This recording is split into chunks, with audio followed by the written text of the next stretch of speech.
다 같이 한 목소리로 읽겠습니다. 시작. 부지런하여 게으르지 말고 열심을 품고 주를 섬기라. 다시 한번. 부지런하여 게으르지 말고 열심을 품고 주를 섬기라.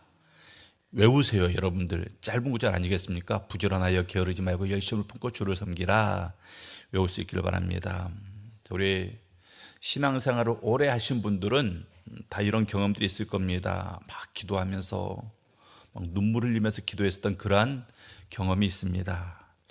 말씀을 읽으면서 이 말씀이 나에게 주신 말씀이구나. 그래서 막 말씀을 보면서 막 말씀이 막 내 눈에 빨려 들어오면서 막 심령 가운데 벅차오름이 있는, 또 찬양을 부르고 불러도 지치지 않은, 밤새 찬양을 부르고 또 기도하다, 찬양 부르다 또 기도하다, 그런 뜨거웠던 경험들을 다 우리가 가지고 있습니다. 그 눈물, 그 설렘, 그 감동을 다 우리가 가지고 있었습니다. 근데 어느 순간서부터 예배는 습관이 되고 말았습니다. 기도는 의무가 되고 신앙생활은 그냥 내 삶의 그냥 배경이 되어버린 그러한 삶을 어느덧 살고 있다는 것입니다. 왜 그렇습니까? 불꽃이 꺼져서 그래요. 한때 막 뜨겁게 타올랐던 불이 서서히 꺼져갑니다. 조용히 꺼져갑니다. 불이 꺼질 때는 소리가 나지 않아요. 그냥 조용히 그냥 서서히 사그라져갑니다. 그래서 어느 봤더니 쟤만 남아있어요. 쟤만 남아있습니다. 신앙이 그래요. 어느 날 딱 거울 앞에 서서 내 자신을 봤더니 쟤만 남아있습니다. 불꽃이 없어요. 그래서 말씀의 거울에 내 자신을 비춰봤을 때 말씀과 내 영이 함께 탁탁 맞는 부분이 있어야 되는데 쟤만 남아있습니다. 시커멓습니다. 그때 많은 영적인 허탈감을 갖게 됩니다. 사도 바울이 로마의 성도들에게 이렇게 말합니다. 부지런하여 게으르지 말고 열심을 품고 주를 섬기라. 이것은 단순히 그냥 열심히 노력하면서 신앙생활을 해라, 이것을 말씀하는 것이 아닙니다. 이 한 구절 안에 우리 신앙생활의 동력, 그리고 신앙생활의 장애물, 그리고 신앙생활의 목적이 뚜렷이 나와 있습니다. 첫째, 우리 신앙생활의 동력, 신앙생활의 주체는 무엇입니까? 성령입니다. 성령. 자, 열심을 품고 이 말을 직역하면 성령 안에서 끓어오르는 그러한 뜻을 가지고 있어요. 원어에는 그런 뜻을 가지고 있습니다. 그게 바로 열심, 이렇게 표현이 되어 있습니다. 여러분들 물을 끓여보셔서 아시죠? 물이 펄펄 끓는 그러한 상태, 그러한 끓어오름의 근원이 내 의지가 아니라는 것입니다. 내 의지가 아니라 성령으로 말미암아 끓어오르는 것, 그것을 열심, 이렇게 성경은 말씀하고 있습니다. 그래서 세상의 열심과 우리 성도의 열심은 완전히 다른 거예요. 세상의 열심은 내 동기, 내 결단, 내 의지, 내 감정, 이런 것으로부터 비롯됩니다. 그래서 잘 타다가 반드시 꺼져요. 반드시 꺼집니다. 결심이 흔들리면 꺼지고 감정이 식으면 꺼지고. 그런데 성령으로 타오르는 불은 결코 꺼지지 않더라는 것이에요. 여러분들 다 불을 펴보신 적이 있잖아요. 불이 계속 타려면 연료를 계속 공급해 줘야 됩니다. 장작을 공급하든 석탄을 공급하든 기름을 공급하든 가스를 공급하든 연료가 계속 공급이 되면 불은 꺼지지 않습니다. 근데 생각을 해보세요. 세상에서 얻는 그러한 연료들이 끊임없이 영원토록 공급이 될까요? 안 그렇습니다. 나의 동기, 나의 결심, 나의 의로움, 이런 것들이 계속해서 유지가 되겠습니까? 절대 아니에요. 그래서 언젠가는 그 연료 공급이 멈추더라는 것입니다. 연료 공급이 멈추면 반드시 꺼지게 되어 있는 거예요. 근데 성령으로 말미암아 타오르는 불은 꺼지지 않습니다. 왜? 성령은 시간이 지난다고 사라지는 영이 아니기 때문에 그래요. 성령은 하나님의 영이고 그리스도의 영입니다. 그래서 영원하신 영입니다. 영원하신 하나님입니다. 그래서 성령 안에서 끓어오르면 절대 그 끓어오름은 식지 않는다라는 것입니다. 그것이 바로 열심이라는 거예요. 그래서 성도의 열심은 막 타올랐다가 식어졌다가 이게 아닌 거죠.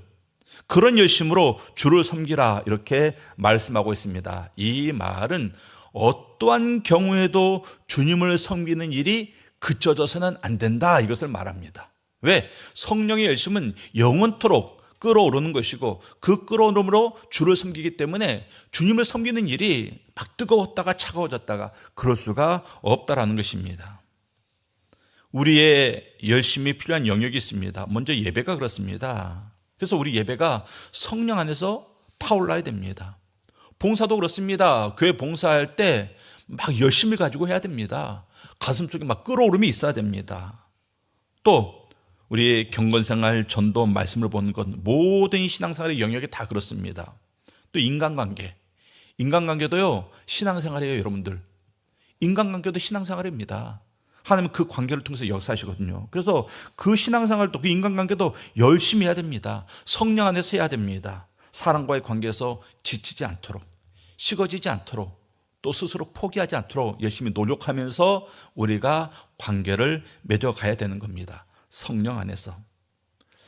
나의 교회 생활이 이전 같지 않습니다. 열심히 사라졌습니다. 왜 그렇습니까? 내가 공급하던 연료가 끊어졌기 때문에 그래요. 내가 그동안 열심히 연료를 공급했는데 끊어집니다. 나이를 먹으면 끊어져요. 돈이 없으면 끊어집니다. 그런데 그럼 이제 어떻게 해야 되는가? 계속 그렇게 제가 되어서 살아야 되는 거 아니죠. 성령 안에서 우리가 연료를 공급받고 다시금 타오르면 되더라는 것입니다. 우리 성도님들, 우리는 결심을 자주 하면서 살아요. 새해가 되면 여러분들이 새해 첫날 송구영신 예배 들으면서 나름대로 막 어떤 굉장히 거룩하고 경건한 그러한 결심들을 많이 합니다. 또 첫열매 예배 때 한 달이 시작하는 그 시점에 또 우리가 어떤 결심을 시작합니다. 또 보세요. 우리가 1월 1일 했었던 그 결심, 1월 지나고 2월 지나고 지금까지 여러분 너무 신의 일이 되고 있는 거 있습니까? 없죠. 또 한 달 첫날에 우리가 5월 첫예배 예배를 5월 1일 날 드렸는데 그때 그 결심 있습니까? 아마 여러분들 생각도 안 날 거예요. 어떤 사람은 아침에 잠자서 눈을 뜰 때마다 결심을 하는 사람이 있습니다. 오늘 하루 이렇게 살아야지. 오늘 하루 이렇게 살아야지. 굉장히 좋은 모습이에요. 그런데 분주하게 바쁘게 살아가는 하루의 그런 일상의 삶 속에서 그 결심이 지켜지지 않을 때가 너무나도 많이 있습니다. 너무나도 많이 있어요. 그 말은 그만큼 지키기가 어렵다 이것을 말합니다. 왜 그럴까요? 의지가 약하기 때문에 그래요. 의지가 약하기 때문에. 결심은 생각만으로 가능합니다. 결심은 생각만으로 가능합니다. 그런데 실천은 강한 의지가 필요합니다. 실천에는 생각만으로 안 돼요. 강한 의지가 필요합니다. 그 의지에 내가 에너지를 막 불어 넣어줘야 돼요. 의지에. 그런데 우리 에너지를 어디다 씁니까? 다른 곳에 쓰죠. 돈 버는 일에 에너지를 쓰고 사람을 만나고 뭐 기타 등등 이런 일 저런 일에 우리의 에너지를 쏟아 붓습니다. 그리고 우리의 그 영적인 그 결심을 실행하기 위한 그 의지에 에너지를 쏟아볼 에너지가 남아있지 않습니다. 그렇게 하루 종일 자기 자신을 불살라 그렇게 태우고 저녁에 이제 제가 되어서 또 집에 돌아와서 자기의 모습을 돌아보는 거죠. 그러면 또 후회하는 거죠. 아, 이렇게 해야 되는데 이거 못했네 하면서. 그런데 내 힘으로 살아가는 사람들의 대부분이 이래요. 대부분이 그렇습니다. 그런데 성령으로 사는 사람들은 다릅니다. 성령으로 사는 사람들은요, 자기 에너지를 어디에 우선적으로 쏟아 부어야 되는지 알아요. 왜? 성령께서 그렇게 인도하시기 때문에. 그래서 성령께서 이곳에 힘을 써야지, 이곳에 돈을 써야지, 이곳에 더 정성을 기울여야지, 이곳에 시간을 투자해야지. 성령께서 알려주시고 그렇게 할 수 있도록 인도해 주실 때 성령 안에서 우리가 순종함으로 나가면 이제는 그때서부터 우리의 영적인 열심이 살아나게 되는 겁니다. 바울과 실라 보십시오. 빌립보 감옥에 들어갔습니다. 손가발에 착고를 찼습니다. 그리고 감옥 문이 닫혀 있습니다. 그 자리에 살 수 있는 게 뭐가 있습니까? 여러분 같으면 전도하다가 감옥에 갔습니다. 억울하게 그것도 모함받아서 갔습니다. 그러면 그 안에서 할 수 있는 게 없잖아요. 근데 이들이 뭐합니까? 그 안에서 자기들끼리 부흥했어요. 부흥회. 기도하며 찬양하며 부흥회를 했습니다. 환경이 그 열심을 꺼뜨리지 못한다는 것입니다. 환경이 성령이 붙여주신 불을 꺼뜨리지 못하더라는 것입니다. 왜 그렇습니까? 하나님께서 그 불을 주관하기 때문에 그렇습니다. 그래서 우리 인간의 어떤 수단으로 말미암아 세상에 기인한 그러한 것들은 상황에 따라 꺼지고 여러 가지 이유로 말미암아 꺼지지만 성령의 불은 항상 우리의 상황을 초월합니다. 그래서 스가랴 4장 6절 말씀 보면 이러한 말씀이 있습니다. 스가랴 4장 6절 말씀 우리 한 목소리로 다 같이 읽겠습니다. 시작. 이는 힘으로 되지 아니하며 저는 후반절만 읽으려고 했는데 처음부터 읽겠습니다. 시작. 그가 내게 대답하여 이르되 여호와께서 스룹바벨에게 하신 말씀이 이러하니라. 만군의 여호와께서 말씀하시되 이는 힘으로 되지 아니하며 능력으로 되지 아니하고 오직 나의 영으로 되느니라 그랬습니다. 힘으로 되지 않고 능력으로 되지 않고 세상의 힘, 인간의 능력이 아니라 오직 하나님의 영으로 된다, 성령으로 된다 이렇게 말씀하고 있습니다. 이 성령이 우리에게 어떻게 주어졌습니까? 우리가 사도행전 2장 3절 말씀 보면 성령이 어떻게 우리에게 주어졌는지 명확히 나와요. 마치 불의 여처럼 갈라지는 것들이 그들에게 보여 각 사람 위에 하나씩 임하여 있더니 이 각 사람이 어떤 사람입니까? 마가의 다락방에서 기도하고 있었던 사람들이에요. 주님께서 승천하신 다음에 내가 너에게 보내실 성령을 기다리라 그 말씀 듣고 이들이 120명이 마가의 다락방에 모여서 기도하고 있었습니다. 기도하고 있었는데 그 오순절날 그 기도하는 그 순간 성령께서 각 사람 위에 불의 여같이 임했다라는 것입니다. 어디서 임했습니까? 위에서 임했습니다.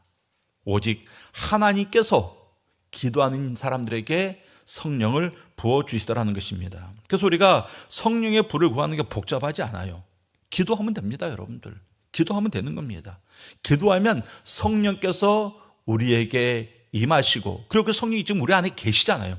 이제는 그 성령의 인도하심대로 순종하기만 하면 우리는 성령 충만한 삶을 살 수 있고 우리의 모든 삶에 우리의 열정을 불태울 수 있는 그러한 연료가 공급이 되고 그 성령 안에서 우리의 가정생활이 되었던 교회생활이 되었던 직장생활이 되었던 사회생활이 되었던 모든 삶의 영역 가운데 그 열심으로 우리의 삶을 살아갈 수가 있더라는 것입니다. 그렇게 살 때 비로소 믿는 자들의 삶과 믿지 않는 자들의 삶이 구분이 되는 거예요. 그렇게 살 때 그 열심으로 살 때 믿는 자들의 삶과 믿지 않는 자들의 삶은 명확히 구별이 됩니다. 그러할 때 거룩하다 이렇게 인정을 받는 거예요. 우리는 그들과 다른 생각을 하고 다른 말을 하고 다른 행동을 하기 때문에 그렇습니다.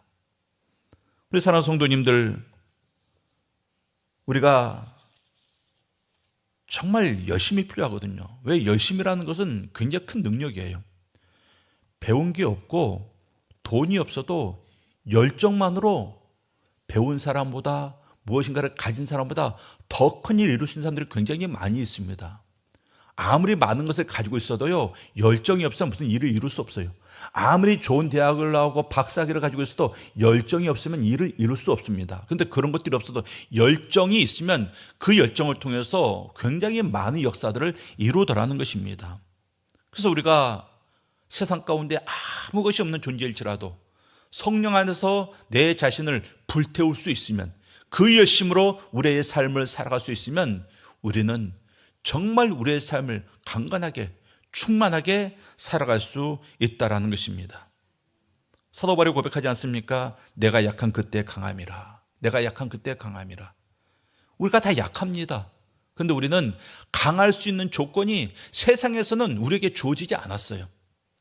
근데 우리 사랑하는 성도님들, 그 심령 안에 있는 성령님으로 말미암아 우리는 그 성령 안에서 그 누구보다 강할 수 있고 그 누구보다 충만할 수 있고 그 누구보다 온전할 수 있음을 우리가 알아야 됩니다. 그래서 늘 성령을 구하고 그 성령 안에서 우리의 열심을 불태워야 되는 겁니다. 우리 사랑하는 성도님들, 여러분들이 어떤 계획을 세울 때 또 어떤 하나님께서 주신 말씀 안에서 어떤 거룩한 결심을 하게 될 때 항상 이 결심 가운데 같이 따라와야 되는 말이 있습니다. 하나님, 성령께서 나를 불태워 주시옵소서. 그 열심으로 하나님께서 우리에게 주신 삶을 살아가고 그 열심으로 하나님께서 우리에게 맡긴 그 사명을 감당할 수 있기를 바랍니다. 근데 오늘 중요한 말씀이 있습니다. 오늘 말씀 가운데 부지런하여 게으르지 말고 그랬습니다. 열심을 품고 주를 섬기라. 열심을 품고 주를 섬겨야 되는데 그 앞에 뭐가 있습니까? 부지런하여 게으르지 말고 그랬어요. 게으르지 말고. 우리가 영적인 삶을 살아가면서 있어서 가장 큰 장애물이 뭡니까? 게으름이에요. 게으름. 자, 여기서 이 게으르지 말고 이 뜻은 무슨 뜻인가? 일을 안 하는 것이 아니에요. 원어적인 뜻은 망설이는 겁니다. 주저하는 겁니다. 이것을 해야 되는데 망설이는 거예요. 주저하는 거예요. 이것을 내가 해야 된다는 것을 알아요. 알면서도 그 앞에서 주저하고 있는 겁니다. 이것이 얼마나 무서운 일인지 바로 이런 거예요. 기도해야 된다는 건 알아요. 모르는 사람 있습니까? 알지만 안 하는 거죠. 핸드폰 볼 시간은 있는데 기도할 시간은 없는 거예요. 성경 1년에 1독 어렵습니까? 안 어려워요. 하면 안 어려워요. 왜 어렵습니까? 하지 않기 때문에 어려운 겁니다. 말씀을 읽어야 된다는 것을 알아요. 그런데 항상 다음으로 미루죠. 다음에. 시간 날 때. 시간 안 나죠. 악한 사탄마귀가 성경 말씀 읽을 시간을 주겠습니까? 시간 안 납니다. 또 우리가 봉사하고 섬겨야 되는 걸 압니다. 근데 몸이 따라가지 않아요. 이 모든 것들이 바로 영적인 게으름입니다. 근데 이것들이 별로 나쁘다는 생각이 안 들어요. 그게 문제예요. 안 한다가 아니라 미루는 거거든요. 기도해. 나 기도 안 할 거야. 그럼 이거 나쁜 건데 안 한단 말을 안 해요. 예, 기도해야죠. 예, 맞습니다. 아멘, 기도해야죠. 근데 다음에 할게요. 그러니까 마음속에 나쁘다라는 생각이 안 들어요. 그래서 무서운 거예요. 그래서 거부감 없이 계속 게으른 삶을 살더라는 것입니다. 여전히 그 앞에서 주저하고 머물러 있습니다. 이게 무서운 거예요. 그러면 영적인 게으름이 나타나는 그런 영역들이 있습니다. 어디입니까? 예배 시간. 몸은 자리에 앉아 있는데 마음은 딴 곳에 가 있습니다. 그런 사람도 의외로 많아요. 왜? 저도 옛날에 그래 봤으니까. 저도 직장 생활할 때 그 다음 이제 주간에 뭐 직장에 급한 일이 있어요. 그러면 주일날 앉아 있어도요, 마음이 그냥 직장에 가 있습니다. 뭐 보고서를 내야 되는데 완성이 안 됐어요. 그럼 예배 시간에 앉아 있으면서도 마음은 보고서에 가 있습니다. 그래요. 우리 인간이 그렇습니다. 삶에 분주한 일이 있고 중요한 일이 있으면 예배 시간에 나와 앉아 있는데 마음은 딴 곳에 가 있다는 것입니다. 예배가 아니죠. 출석은 했지만 하나님과의 만남은 없습니다. 찬양은 부르는데 그 가사가 내 심령을 관통하지 못하고 있습니다. 예배당에 있지만 주님 앞에 있지 않아요. 그런 형식적인 예배가 얼마나 많이 있습니까? 영적 게으름의 모습입니다. 또 습관적으로 기도합니다. 기도해요. 앞에서 기도를 망설인다 그랬죠. 주저한다 그랬죠. 근데 이 사람은 기도를 해요. 그런데 간절함이 없습니다.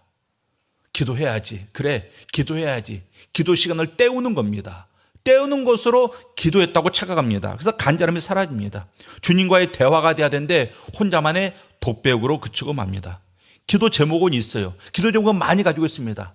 너의 마음 가운데 소원을 주시고 입술의 구함을 거절치 아니하신다고 그랬기 때문에 우리의 모든 소원들이 다 기도 제목이거든요. 얼마나 기도 제목이 많습니까? 그런데 기도 제목은 많은데 주님을 만나자는 갈망은 없다라는 것입니다. 또 지식적인 신앙입니다. 말씀 알아요. 암송까지 하고 있습니다. 그런데 삶이 변화가 안 됩니다. 삶이 바뀌지 않습니다. 야고보가 경고하고 있습니다. 너희는 말씀을 향하는 자가 되고 듣기만 하여 자신을 속이는 자가 되지 말라. 성경 지식이 늘어날수록 겸손하고 예수 그리스도의 형상을 닮아가야 되는데 성경 지식이 늘어날수록 내 자아만 커져갑니다. 교만해집니다. 또 의무적인 섬김입니다. 섬김의 자리에 끊임없이 빠짐없이 나타나요. 여기서 일하자 하면 여기도 나타나고 저기서 하면 저기도 나타나고 교회 입장에서 그렇게 모든 장소에 빠지지 않고 열심히 임하는 분들 보면 너무나도 고마워요. 너무나도 감사합니다. 그런데 중요한 것은 무엇입니까? 사랑이 없어요. 사랑이. 열심히 봉사하는데 사랑이 없다라는 것입니다. 그래서 고린도전서 13장에 말하잖아요. 사랑 없이 하는 일은 아무 유익이 없다. 아무 유익이 없다. 우리 사랑하는 성도님들, 혹시 나에게 이러한 영적 게으름의 모습이 있지 않나 우리가 한번 살펴봐야 됩니다. 근데 중요한 것은 왜 성도들이 이런 영적 게으름에 빠지는가? 이유가 많습니다. 응답되지 않은 기도일 때문에 그럴 수도 있고, 또 공동체 안에서 어떤 사람과의 사람의 갈등 때문에 그럴 수도 있고, 또 여러 가지 뭔가 좀 원하는 것들이 있었는데 그 원함이 충족되지 않을 때도 그럴 수 있습니다. 그럴 때 마음이 굳어져요. 점점 마음이 식어갑니다. 그러면서 하나님과 멀어지게 되는 거죠. 육적인 것이, 세상적인 것이 영적인 것에 악영향을 끼치는 거예요. 영적인 것이 육적인과 세상적인 것에 영향을 끼쳐야 되는데 반대로 됩니다. 육적인 것 때문에, 세상적인 것 때문에 영적인 삶이 무너지더라는 것입니다. 또 세상과의 타협 때문에 그렇습니다. 세상과의 그런 믿음의 사람이 믿음으로 살다 보면 반드시 세상과 충돌하는 부분이 있거든요. 충돌하는 부분. 그럼 어떻게 됩니까? 우리가 타협해야 될 게 있고 포용해야 될 게 있어요. 그런데 어떤 것들은 싸워야 될 때가 있습니다. 진리와 관계된 것들은 싸워야죠. 우리가 세상에 존재하는 이유는 영혼을 얻기 위해서, 전도하기 위해서, 하나님의 뜻을 이루기 위해서, 하나님의 나라를 확산시켜 나가기 위해서 우리가 세상 가운데 존재하는 건데, 세상의 삶을 살다 보면 우리가 대부분의 사람을 우리가 사랑 안에서 품어야 되고 포용해야 되고 섬겨야 됩니다. 그게 맞습니다. 왜? 영혼을 얻어야 되기 때문에. 그런데 어떤 부분에 있어서는 싸워야 될 때가 있습니다. 싸워야 될 때는 싸워야 돼요. 그래서 이겨야 됩니다. 그런데 그 싸워야 되는 순간도 그냥 타협하고 맙니다. 타협하고 말아요. 왜? 그게 편하니까. 그게 편하니까. 그게 나에게 이익이 될 것 같으니까. 그게 조금이라도 돈이 될 것 같으니까. 그냥 타협하고 말들하는 것입니다. 그러면서 우리가 영적 게으름에 빠지게 됩니다. 또 하나, 우리들에게 가장 많이 해당되는 게 바로 이걸, 익숙함 때문에. 익숙함 때문에. 주님의 은혜가 이제 너무 익숙해졌습니다. 당연한 것이 되어버렸습니다. 주님께서 우리에게 주신 은혜가 당연한 것이 됐어요. 그래서 감사가 사라집니다. 그거 당연한 건데, 내가 받는 거 당연한 건데. 감사가 사라지니까 열심도 사라집니다. 이스라엘 백성들이 처음 광야 생활할 때 만나를 받았을 때 얼마나 놀라고 얼마나 경이롭고 얼마나 감사했겠습니까? 그런데 그 매일같이 주어지다 보니까 뭐합니까? 그 은혜 앞에서 불평하더라는 것입니다. 더 이상 은혜가 은혜되지 않는 겁니다. 우리가 그래요. 하나님의 은혜에 익숙해지다 보면 더 이상 은혜를 은혜로 여기지 않습니다. 그 은혜 가운데 감사했었던 입술이 똑같은 은혜 앞에서 불평하는 입술이 되더라는 것입니다. 그래서 우리 사랑하는 성도님들, 우리가 부분적으로 다 영적 게으름에 빠져 있어요. 그러면 이 영적 게으름에 빠져 있을 때 우리가 어떻게 처방을 내려야 되는가? 처음으로 돌아가면 됩니다. 에베소 교회 주신 말씀이 있습니다. 어디서 떨어졌는지를 생각하고 회개하여 처음 행위를 가지라. 계시록에 이렇게 말씀하고 있습니다. 복잡하지 않아요. 처음으로 돌아가면 된다. 그렇게 성경이 말씀하고 있습니다. 그리고 처음으로 돌아가는 방법, 이것도 알아야죠. 처음으로 돌아가면 된다. 첫사랑을 회복하면 된다. 근데 너무나도 간단한데 방법을 몰라요. 어떻게 해야지 첫사랑을 회복할 수 있지? 어떻게 처음으로 돌아갈 수 있지? 이 방법도 굉장히 간단합니다. 작은 순종이 있습니다. 작은 순종. 여러분들의 삶 가운데 하나님의 말씀이 들릴 때 작은 순종. 커다란 것도 원하지 않아요. 그냥 작은 순종. 그 작은 순종이 영적 게으름을 깨트리고 우리 심지 가운데 작은 불꽃이 되어서 다시 우리를 타오르게 하더라는 것입니다. 그러니까 작은 순종이 뭡니까? 기도 길게 하지 마세요. 제가 부목사로 있었던 교회는 금요 기도하면요, 기도 제목을 내주고 30분 기도하라 그래요. 기도 제목 하나에 30분 기도해요. 근데 대부분 한 10분씩 기도합니다. 기도 제목 내주고 10분 기도하고 또 내주고 10분 기도하고. 근데 특별한 경우에는 딱 기도 제목 한번 던지고 30분 기도하래요. 여러분들 30분씩 기도하는 게 쉽습니까? 어려워요. 30분 기도하십시오 하면요, 그때 다시 막 사람들 막 일어나가지고 화장실 가고 밖에 나서 커피 타 먹고 오고 그런 사람들 얼마나 많은지 몰라요. 근데 어떤 성도는 정말 30분 앉아서 기도해요. 그러니까 여러분들 30분씩 기도할 필요 없습니다. 10분도 길어요. 단 5분. 성령께서 우리 마음 가운데 기도할 마음을 주실 때 단 5분. 그 작은 순종. 그것을 말하는 겁니다. 단 5분 기도하는 그 순종. 성경 말씀 읽으라 그래서 그래 1년에 1독 해야지, 하루에 3장씩 읽고 주일날 5장씩 읽고 그러면 성경 1독 하지. 그것도 힘들어요. 여러분들 힘들어요. 하루에 한 절만 읽어도 됩니다. 하루에 한 절만 읽어도 됩니다. 끊임없이 하면 되는 거예요. 또 원수까지 사랑하라. 어떻게 원수를 사랑합니까? 어떻게 원수를 사랑해요? 그럼 못해요. 여러분들 가장 가까이 있는 남편과 아내도 그렇게 사랑하지 못하잖아요. 또 부모님도 그렇게 사랑 못하잖아요. 또 어떻게 원수를 사랑합니까? 그런데 그냥 내 생각 자꾸 누르고 내 감정 잠깐 접어두고 내가 먼저 다가가서 그냥 따뜻하게 건네는 말 한마디, 그런 게 바로 작은 순종입니다.